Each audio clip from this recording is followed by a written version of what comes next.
James, I've done a bit of research on this, and Ronaldo and QRL were asked whether he would sign an affidavit to say that, yeah, this is all true, and that was potentially a way for him to play. They didn't do that. There are some discrepancies in the contracts that he lodged with the NRL.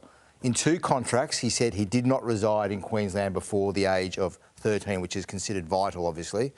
In 3 of the other contracts, he said he did. That's what the NRL have in front of them. So 2 totally different stories. And that's why we're in the situation we're in now.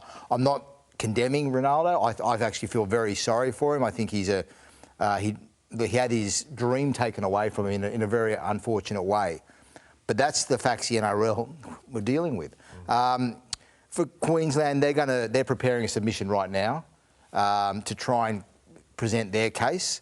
And they're going to sort of question the whole, I guess, the eligibility process. So, Danny, whose job was it to pick that up? That two different contracts been signed in different ways, because this kid's been sold a dream, 16s, 18s, 20s. What about how many other kids' dreams he stopped? What about kids in Queensland who were 16 years of age who Ronnie played in front of, who no longer play rugby league anymore because they didn't make it? What about their dream? And then all of a sudden he gets picked for Origin.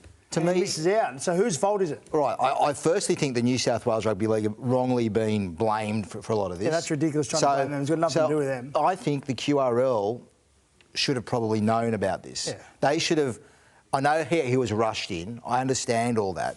Regardless, they've had years to... Mate, he was in their emerging squads. They've had years. He wasn't rushed into the team. He was in their emerging squads. He played 16s, 18s, 20s. So, unfortunately, look, I'm not attacking the QRL. I just think that they should have done their homework better. I know you've got different opinions about the way they've handled it, but my view is that they have obviously failed to do their homework. They're going to try and say somehow that he could have been here when he was 12 or under 13. I've heard the same thing. Well, you know Ronaldo. Yeah, I do, and he's a great kid. And look, I'm as much as I love New South Wales, I'm glad they won. I have a bit of a personal attachment because of how much I like Ronaldo. But I've heard he was here as a 12-year-old for a small amount of time before he went back home to New Zealand, then come back out here to live. So whether that passes or not, I don't know.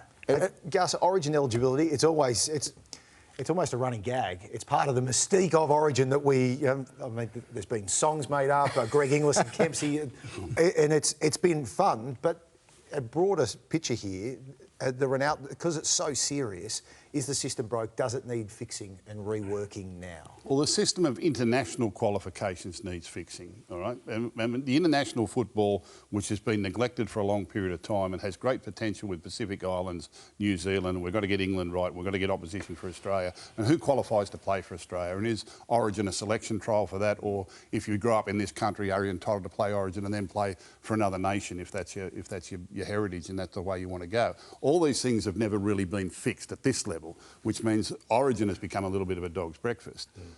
The other side of this, and it's interesting for me because of my consultancy with the Warriors, here's a boy in New Zealand at 13 years, 10 months. His whole family uproots and comes to Australia. Why?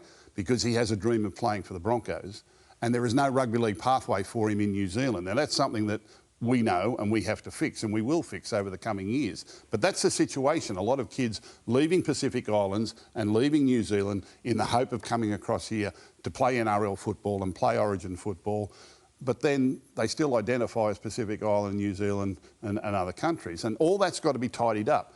When rugby league, when Origin first started, I said this before, we were an Anglo-Saxon game in Sydney and Brisbane. That's all it was. All right? Our game is anything but now, and our qualifications haven't got moved with the times. It's terrible for the kid that his contracts reflected his confusion and also that it wasn't picked up prior to. It should have been picked up before he was picked in any Australian schoolboys or under 16s or under 18s Queensland team. It should have been picked up then, not on the morning of our showcase piece. Yep. And that shows the ineptness in the system. All right, so if the age is 13, the age is 13. I don't know why, but that's what they decided. You know, he's wrong, but it should have been picked up long before the morning of the Origin game. Absolutely. Which means we have to use this moment to correct it, to right the wrong and get it done. I'm really intrigued to see where this one goes now, Denny, with Ronaldo as well. Well, Queensland's still campaigning, so let's see. They need him. Game 3 fast approaching. Not that we know at this stage. He can't fix it, just by the way. No, not by himself. I think it was a good one to miss. Looks that way. And to think that if Reece Walsh hadn't been ruled out the night before, this conversation isn't even happening. No, it would have happened and in then game 3. Well, perhaps it might have.